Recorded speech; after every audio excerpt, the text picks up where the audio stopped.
Chopin's A major Prelude is a wonderful piece for perfecting your pedal technique because it really forces you to use the pedal in its full range of motion and to really understand what it does. Without the pedal at all, the piece, it's passable, but it's very dry. With too much pedal, it's gonna sound muddy. You'll hear notes kind of clash together. Did you hear that, how these notes pile up? But with the right amount of pedaling,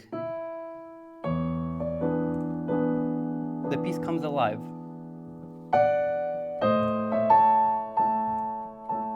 You got rich tone, the bass rings out, but notes don't pile up too much.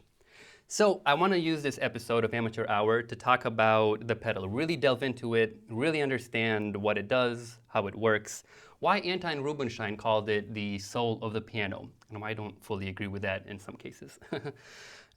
And I'm going to frame some of this discussion by trying to dispel a misconception that I notice a lot of my students make when I tell them about the sustain pedal. I mean, it's my fault for calling it a sustain pedal. They're like, oh, it sustains the notes, it makes them longer. It does not. It does not affect the duration of the notes. So we're going to dispel that myth by the end. After we talk about the pedal, I just want to spend a brief moment talking about the piece itself. It's very cool compositionally, and I think I know what went on through Chopin's mind when he wrote it. So we'll dig into that a little bit after discussing the pedal. So let's dive into it. Before we can talk about the pedal, we need to talk about the piano. How does the piano actually work? It's very fascinating. I'm going to show you B-roll of the innards of the piano. I can't show you on this piano because it's an electric one. If you have an actual acoustic piano, I do recommend you take it apart. Well, don't take it apart. Take the lid off so you can see inside of it and play around with it as you push down keys and you push down on the pedal to see what actually happens. So the piano, it's not a keyboard instrument. The keyboard is really secondary. The piano is a strings and hammer instrument. Think of it as a mix between a guitar and a xylophone. In fact, the guitar is a wonderful example. We'll be using it throughout when discussing the piano because the earliest predecessors of the piano, like the clavichord, the harpsichord, were really more like guitars. I mean, think of a bunch of strings, and when you push down on a key, there was a pick that ended up plucking that string, just like on a guitar. So think of a guitar. If I pluck on a string, the string starts vibrating, it makes a sound.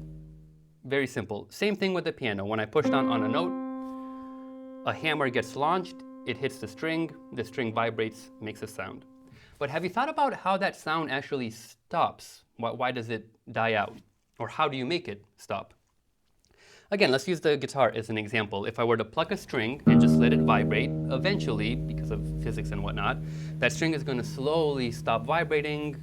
It's going to die out. And over time, depending on how hard I pluck that string, it's going to go down in volume and it's going to stop making a sound. Same thing on the piano. If I were to push down on a key, make a sound, and just hold down on that key, eventually, that note is going to die out. Based on how hard I push the key. I mean, if I barely touch the key, that string is barely vibrating, it's going to die out quicker. If I really play something much more forte, it's going to take longer for it to die out. Also, the better the piano is, the longer the notes hang out there. On cheaper pianos, unfortunately, the sustain is just kind of low. The notes die out much quicker. Okay, but on a guitar, if I want to make a string stop vibrating earlier, if I don't want to wait for it to die out naturally, I can, of course, touch the string, either with the palm of this hand, or I can take my finger off of the fret. Same idea. Essentially, I'm coming into contact with the vibrating string, and it stops vibrating. I mean, that makes sense, right? You can just think about it. If I touch a string, and I try plucking it, it's not going to make a sound because I'm preventing it from vibrating. So clearly on the piano, something similar happens because when I take my finger off of the key, that note no longer sounds. Clearly something has stopped that string from vibrating. That something is called the damper, the dampers. Very, very important element of the piano next to the strings and the hammers. Very crucial. So let's talk about the dampers. The dampers are, I think it's felt usually, but whatever. It's a piece of fabric, something that touches the strings, preventing them from vibrating. In the natural state of the piano, if I were to reach into the piano and pluck on a string, it's not going to make any sound because the natural state of the piano is to have all of the dampers touching all of the strings, so nothing can ring out. That's different from the guitar. In the natural state of the guitar, every string is free to vibrate. So on the piano, the first thing that actually happens when I push down on a key, before the hammer moves and is launched into the string, the first thing that happens is the damper gets moved off of the string. When I lift my finger off of the key, the damper gets put back on. So when I push down on a key, again, the first thing is the damper moves away. And then if I continue to push down on the key with enough force, the hammer is going to get launched and the string is going to vibrate and it will keep on vibrating until it dies out or until I lift my finger off of the key and the damper comes back into contact with the string, stopping it from vibrating. So you can see how important the damper is. It really is the thing that controls how long something sounds. Without the dampers, every time you push down on a key, that string would just keep on vibrating until it naturally dies out. With this knowledge, we can finally start talking about the pedal, what it actually does. And I really prefer the name damper pedal to sustain pedal because the sustaining part of the pedal is more like a side effect. Crucially, what the pedal does is it affects the dampers. It does pretty much the exact same thing as the keys if you were to take the hammers out of the equation. So let's forget about the hammers, okay? If you forget about the hammers, when I push down on a key, the damper gets moved off of the string. When I lift my finger off of the key, the damper gets put back onto the string. Same thing with the pedal. When I push down on the pedal, all of the dampers get moved off of all of the strings. When I lift my foot back off of the pedal, all of the dampers get put back on to the strings. This is really what the pedal does, okay? So we're now in a situation where we know enough where we can start dispelling that myth about, oh, the right pedal sustains a note so it makes the note longer. That's not the case. The duration of a note is it just depends on how hard I pluck that string, okay? Forget about the dampers for a second. If the hammer hits that string very hard, the string vibrates a lot and it dies out in whatever, 5 seconds. If I push the key down gently, the hammer hits the string gently and it vibrates only for like 2 seconds or whatever. Whether the damper is off of the string because I push down on a key or the dampers are off of the strings because I push down on the pedal does not affect how long that string is going to vibrate for. The only thing that affects how long the note vibrates for is how hard I push down on the key, how hard I launched that hammer into the string.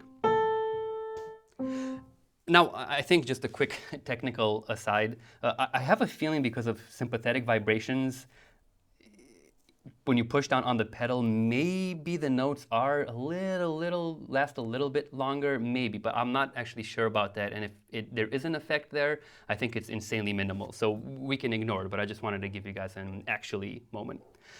So the pedal does not really sustain notes. It just moves the dampers off of the string so they are free to vibrate. That's why the sustaining part of it is really a side effect, because if I have the pedal down and I push down on a key and I lift my finger off, well, the note is sustained. It keeps on vibrating because my pedal is holding all the dampers off of the strings.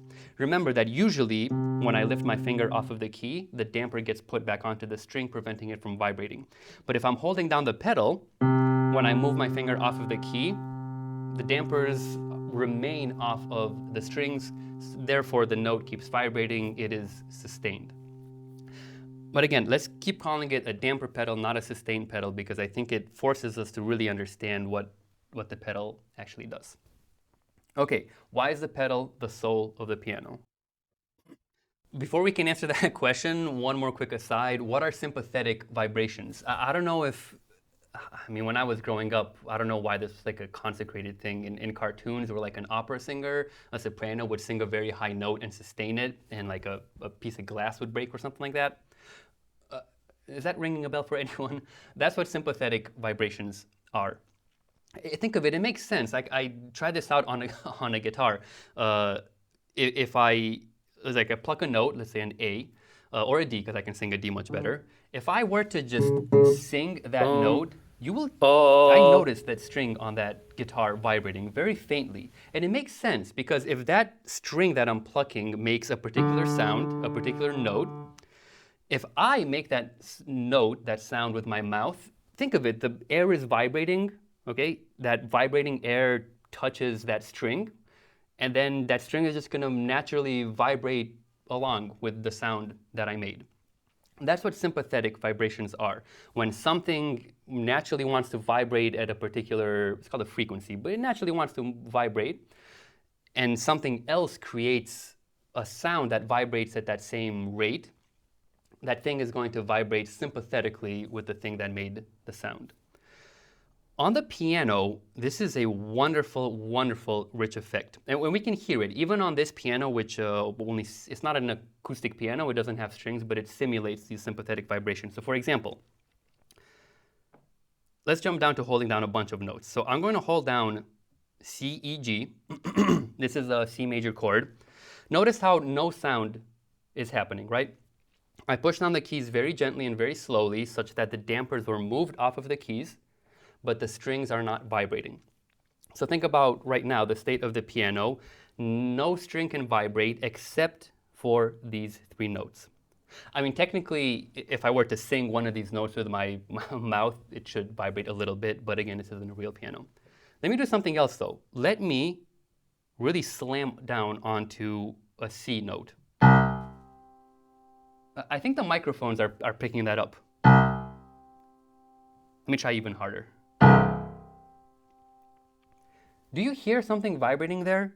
What happened is the note that I played, this low C over here, it caused the air to vibrate in a particular way. And these notes that I'm holding down, the strings for these three notes, started vibrating sympathetically. Because there is a pretty strong relationship between these three notes that I pushed down, C, E, G, with the C note. I mean, it makes sense, it's in the name. I'm doing a C major chord here and I'm playing a C note at the bottom. Another quick aside, we're not going to dig into this, but I think they're called overtones or the harmonic series. Inside of this one note, this low C that I'm playing, there are a bunch of other notes as well. There's this C, there's this G, there's this C, there's this E, and a bunch of others as well. A single note is actually a pretty complex summation of a bunch of other notes. Whatever, the point is that the notes that I'm holding down here, C, E, G, have some relationship with the note that I played. Therefore, they vibrate sympathetically. Nothing else is vibrating in the piano because the dampers are touching the strings. But because I have lifted off the dampers for these three notes, they are free to vibrate, therefore they vibrate sympathetically with this other note that I'm playing. So can you imagine what happens if literally every single string is free to vibrate? If I hold down the pedal, all the dampers are off of the strings, every string can vibrate. If I play this one C note,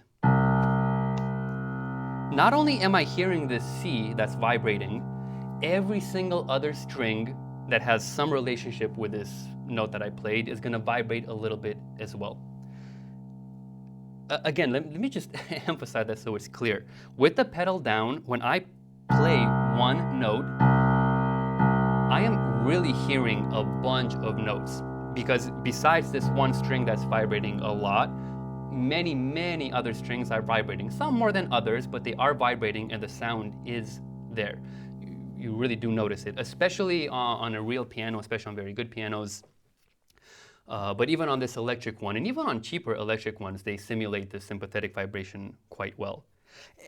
And the tone is so much richer. Again, on an actual piano, you will really hear this. Play a note without the pedal,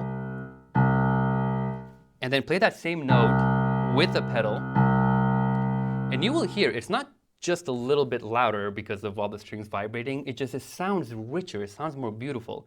And you can imagine that that's just one note. What happens if I play a bunch of notes? The sound becomes so rich, the tone becomes so full. This is why Anton Rubinstein said the soul of the piano is the pedal. Because it's not because it sustains notes so you can do things like this. See, this note kept on ringing even though I moved my hand. No, it's because these three notes together underneath the pedal sound so much richer, so much more soulful than if the pedal was not pushed down. Even on this electric piano, you can really hear that. So without the pedal, very beautiful. With the pedal, it's there. Even if you're not really hearing it, because the effect is a little less pronounced on this piano, it is there. And over the course of a whole piece, it really adds up.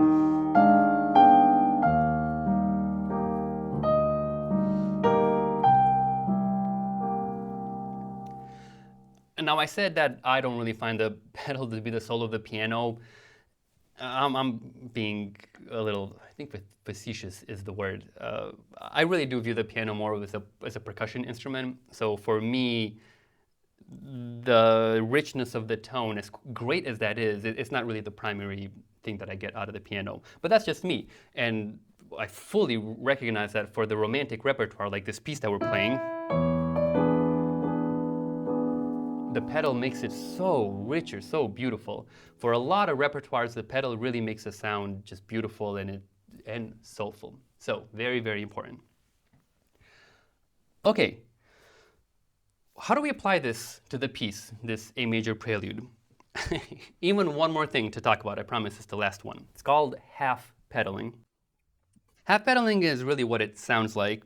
Although, again, it's another term that I think could be improved.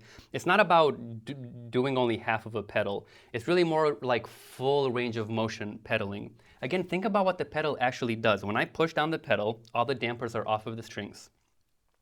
Imagine what happens if I slowly lift up my foot, very slowly. It's not an on-off switch. It's not like pedal is off, pedal is on, pedal is off, pedal is on. It's a full range of motion. So when I lift my foot off of the pedal, those dampers are slowly coming into contact with the strings. In fact, there is a moment where that piece of fabric is barely touching the string. And then a moment where it's touching a bit more. And then finally, when the pedal is fully released, the dampers are fully touching the string. Go back to the guitar.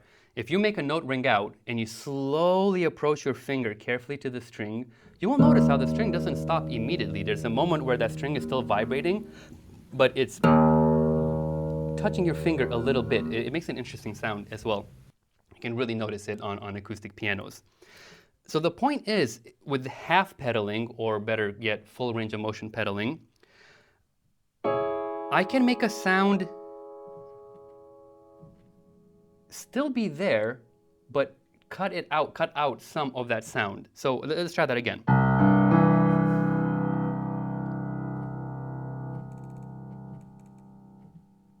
You hear how that went, what's the word in English? It didn't fully cut out the sound, okay? I'm gonna cut out a little bit, and a little bit more, and a little bit more. It's still there, and now it's fully off. Because what I've done is I've lifted up the pedal a little bit so that the dampers just barely came in contact with the string, making it stop vibrating a little bit, but they're still vibrating, and so on and so forth. So with this half pedaling, let's apply that to this piece, finally. This half pedaling allows us to clear the notes in the melody so that they don't clash. Remember, in the melody, if we keep the pedal down, these two notes are going to ring out over each other, and they sound pretty rough together. Other notes sound even worse, like that's pretty rough. Hearing this together, it hurts. Now, if I were to use too much pedal, if I were to clear the pedal fully, of course, I wouldn't have that overlapping sound, but I'm losing too much of the harmony, too much of the other sounds, especially the bass. I really do want to hear that bass note ring out as much as possible, but I also need to clear out some of that melody so that the notes don't overlap too much. The solution here is half pedaling.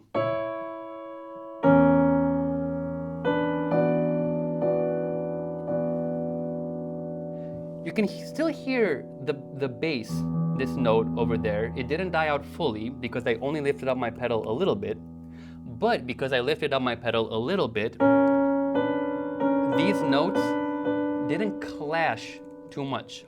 So I cleared out just enough of the vibrations so that the melody doesn't clash, but I left enough of the vibrations in so that I didn't stop this bass note from ringing. I mean, look what it sounds like if I clear out the pedal too much and the bass note stops ringing. It sounds kind of dry. It's okay.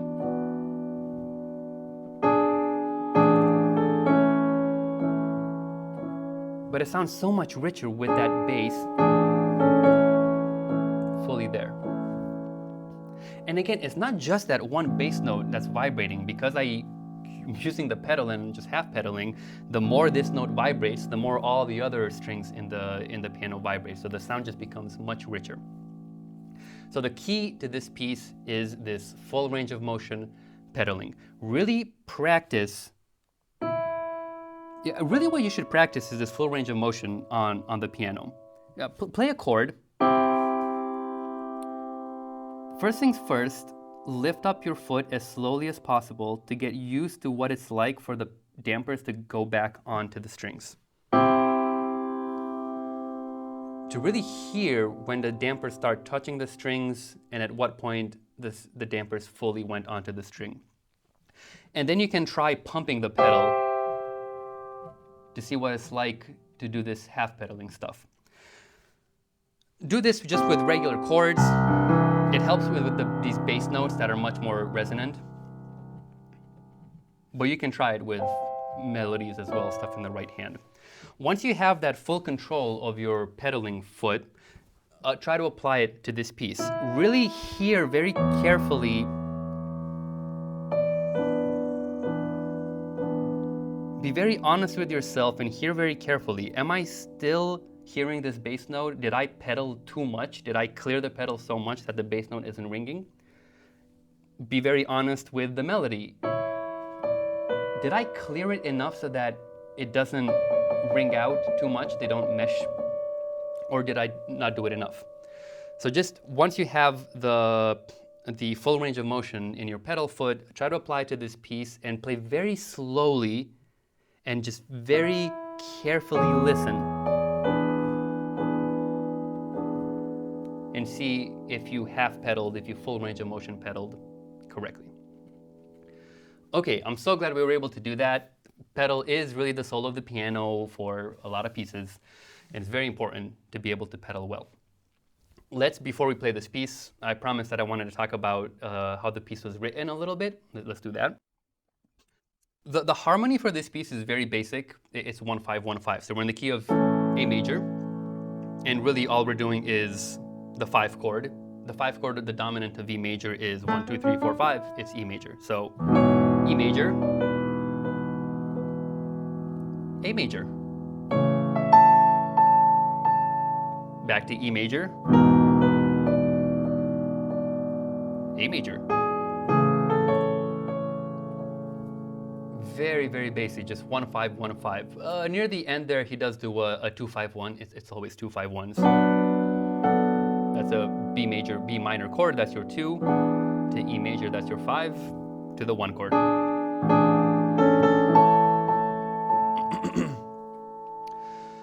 The interesting thing, though, and I think when I said that I think I know how Chopin actually, what went through his head when he wrote it, the melody starts in just such a standard romantic repertoire way. I played the E flat major nocturne. This opening,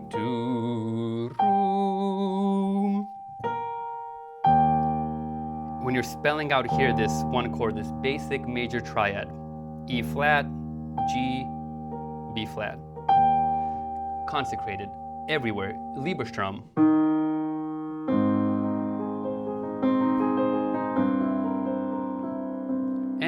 just so many others, so many others. Well, Chopin does a very similar thing here. He's like, oh, the melody, we're in A major, so the melody is going to start in the same way. Okay, just like in those other pieces I showed you. But he doesn't give us this melody over the one chord, over the A major. These other pieces that I mentioned, that's what happens. We're in E flat major, we start on the E flat major chord. Or in Liebertraum, we're in A flat major, we start on the A flat major chord. But here, it's like a fake out. He starts on the 5 chord, on E major, even though we're in the key of A major. So we're playing these notes in the melody that are from A major, but we're starting on the dominant, on that E major.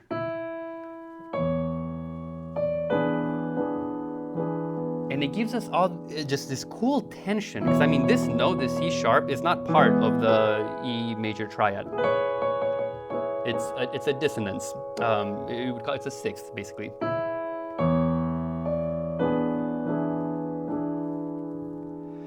And I think that's what went through his head. He's like, oh, I'm going to start with this very classic thing of a melody, but you know what? Let me not start in A major. Let me start on the 5 chord. Ooh. And it gives us, yes, just a nice, I don't know, fake out, I guess I would call it. Okay, that was how to pedal, and talked a little bit about the piece. Let's hear it from beginning to end. Just a very short, cute little piece.